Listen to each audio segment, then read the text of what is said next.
Hey, I'm James. Meet my friend, Neroli Portofino Forte.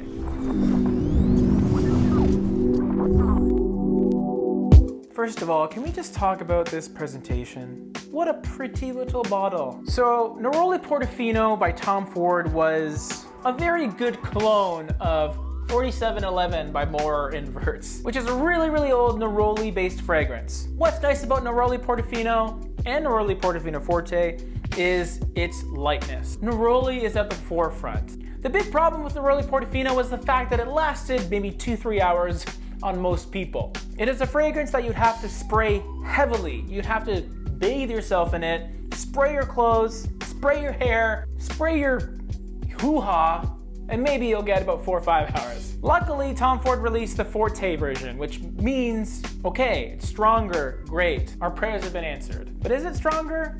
Yes. Luckily, based on my experience, Neroli Portofino smells extremely similar to the original, but it lasts a couple hours longer. With some intensified versions of fragrances, they lose the magic of the original. And that's what some people say about this version. I disagree. It's just as light, just as vibrant, but I do get 6-7 hours of longevity and about 2 to 3 hours of projection, which is unheard of for this kind of fragrance.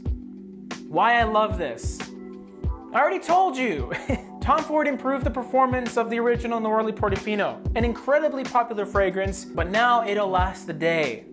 Great, love it. Definitely suited for warm weather, dare I say hot weather, but it's safe enough you can wear it year-round, indoors, or out. You just may not be able to smell yourself. Why I hate this? Man, they really gouged us with that price.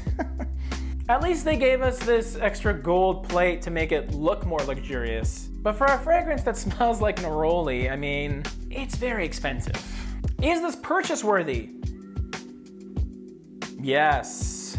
Although this is a controversial decision on my part, it really isn't controversial because again, it's just my opinion. Neroli Portofino Forte, in my feeble, fragrance-induced mind, is the only fresh Tom Ford fragrance worth picking up.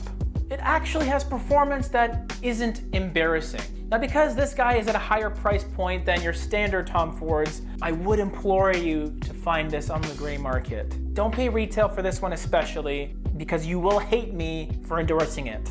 But even if you do hate me for endorsing it, I'm not endorsing anything. It's just my humble opinion. And I do appreciate that you take my opinion so seriously.